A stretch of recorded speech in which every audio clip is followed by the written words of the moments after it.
Okay, so glucose. It's everywhere, right? Every diet, every health article, you can't escape it. But what if we're thinking about it all wrong? Yeah, it's easy to get caught up in the sugar bad narrative. Totally.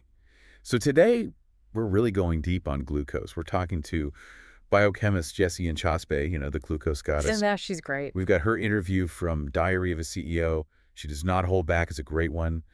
Get ready to rethink fruit. Vinegar's about to become your new best friend. Uh, You'll see, we're unlocking simple hacks that could seriously change your health. What's the thing that surprised you most? well, we all know glucose is a sugar, right? But it's more than that. It's like the fuel, the main energy source for every single cell in your body. Wow. Yeah, and when your glucose is off, it's not pretty. And Chaspe really lays it out how these spikes most of us get every single day impact everything. Energy, weight, even your chances of getting sick down the line. So it's not just about avoiding that 3p meter slump. Nope, 1 billion people worldwide, prediabetes or type 2 diabetes. That's huge. And it's not just about those conditions, it's about feeling your best every day. That's a wake-up call, for sure. I think we've all been there. Oh, it's just a little sugar. But Inchauspé wouldn't agree with that, huh? Not one bit. She's really challenging this whole good sugar thing. Fruit, smoothies, even agave, they all spike your glucose. Okay, that's a tough one. I do love a good smoothie. Oh, and she really goes after grapes, calls them out specifically. Real? Grapes. Grapes. Think about it. Our food system is so different now. Those grapes. Way sweeter than what our ancestors were eating, thanks to selective breeding and all that. More fructose, bigger glucose spikes, especially if you're eating a ton of them. So much for that fruit platter being a health food. So let's say we want to get off this glucose roller coaster. Where do we even start? Well, Enchaspe is #1, and it's surprisingly simple. A savory breakfast. Okay, I can get behind that. Love a good breakfast sandwich. Yeah. But why is it so important? Timing. It's all about timing. You start your day with sugary cereal, pastries, even those fruit smoothies we talked about. Right. You're basically telling your body to store fat and crave sugar all day long. It's like setting yourself up for failure from the get-go. Wow. So I'm guessing those pancakes are out. Out. Protein, healthy fats, that's the key. Eggs, avocado, things like that. It keeps your glucose stable and you'll feel fuller for longer. Makes sense. When you eat, it matters just as much as what you eat. Okay, so pancakes are out, eggs are in. Got it. I have to ask about the vinegar thing. Be honest, did you try it? The vinegar. Yeah, vinegar before meals. It sounded a little strange at first, not gonna lie. It sounds weird, but it works. The acetic acid in vinegar, it messes with your digestive enzymes in a good way, slows down how fast carbs break down into sugar. So like a speed bump for your glucose. Exactly. Nice gradual rise in blood sugar instead of a massive spike. Okay, how much vinegar are we talking? A whole glass? Just a tablespoon diluted in water. Apple cider, white, whatever you like. The water helps with the taste, makes it pretty manageable. Interesting. That seems doable. Even a small amount makes a difference. Huge difference. Studies show it can reduce spikes by up to 30%. And that's not all. Cholesterol, belly fat, even blood pressure, vinegar can help with all of it. Vinegar? Who knew? Yeah. All right, what else can we do to keep our glucose happy? Well, we were talking about timing, right? This next hack kind of builds on that, the veggie starter. Veggie starter. Okay, is this about fiber? Eat your broccoli before anything else. Exactly. Fiber is key. Think of it like you eat your veggies first, they kind of create a barrier in your stomach. A barrier? Yeah, like a buffer. So all the other stuff you eat, the glucose from that gets absorbed way slower. Oh, so it's like controlling the flow of sugar into your bloodstream. Perfect way to put it. Plus, fiber is great for your gut, all those good bacteria. Right, the microbiome. Important for everything. Everything, including glucose. Okay, so we've got savory breakfast, vinegar, veggies first. What's the last hack? Super simple. Move after you eat. Really? That's it? I don't have to run a marathon after lunch. Yep. A little walk, even 10 minutes, makes a big difference. So like doing the dishes after dinner, that counts? Absolutely. When your muscles are working, they use up glucose for energy. Oh, so it's not just about burning calories, it's about giving your muscles first dibs on that glucose. Exactly. Inchauspé even suggests doing calf raises at your desk. Wait, what? Calf raises! Apparently your calf muscles are really good at using glucose. So I should be that weirdo doing calf raises in the office. Okay then. So, Inchauspé tested all this, right? With real people. Yeah, almost 3,000 people. And the results were amazing. 90% had fewer cravings, their energy was more stable, better sleep, even their skin looked better. It's like a domino effect. Yeah. Get your glucose under control, everything else falls into place. Exactly. It wasn't a clinical trial or anything, but those real-world results, plus the science, it's really impressive. It really shows how much power we have.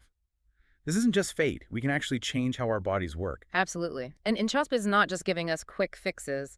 It's a whole new way of thinking about food and health, especially as we get older. We talked about Alzheimer's. That's a big one. But what are some of the other ways glucose impacts our health? Stuff we might not even realize.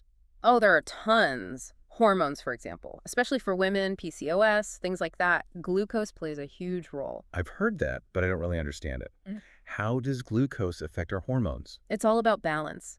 When your blood sugar is high all the time, your body can become insulin resistant. That means your cells stop responding to insulin as well as they should. And insulin helps your cells absorb glucose, right? Right. So the more resistant you become, the harder your body has to work to manage that glucose. And that messes with your hormones big time, especially for women.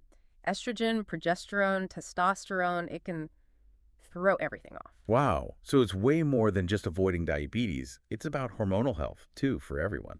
Exactly. And those little hacks we talked about, savory breakfast, all that, they're not just about quick fixes. They're about laying the foundation for a healthy hormonal system.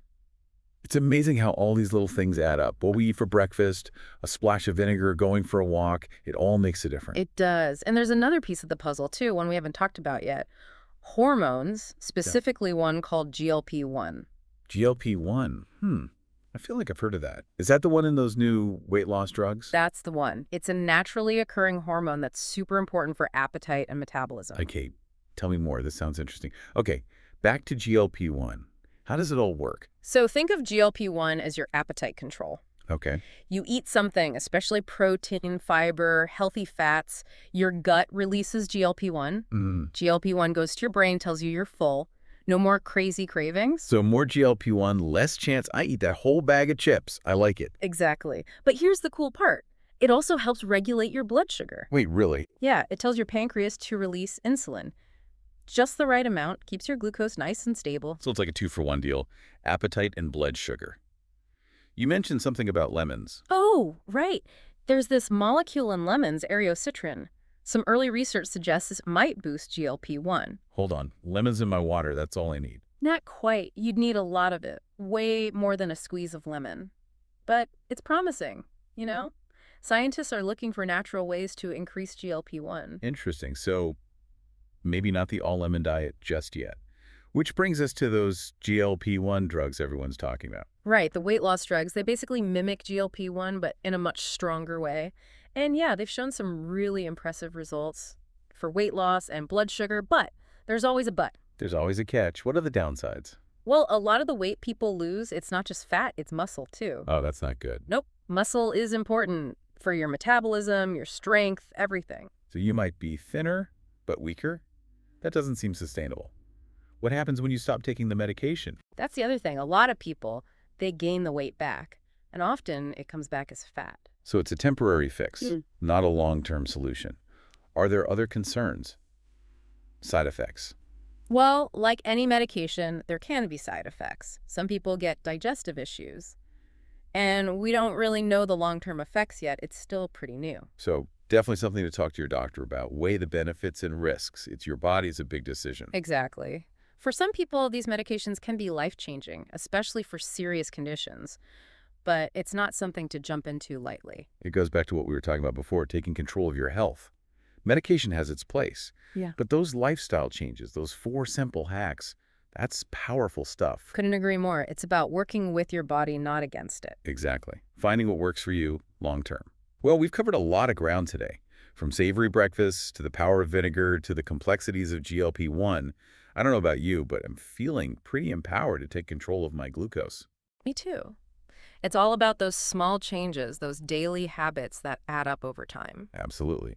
And for everyone listening, we want to hear from you. Have you tried any of these glucose hacks?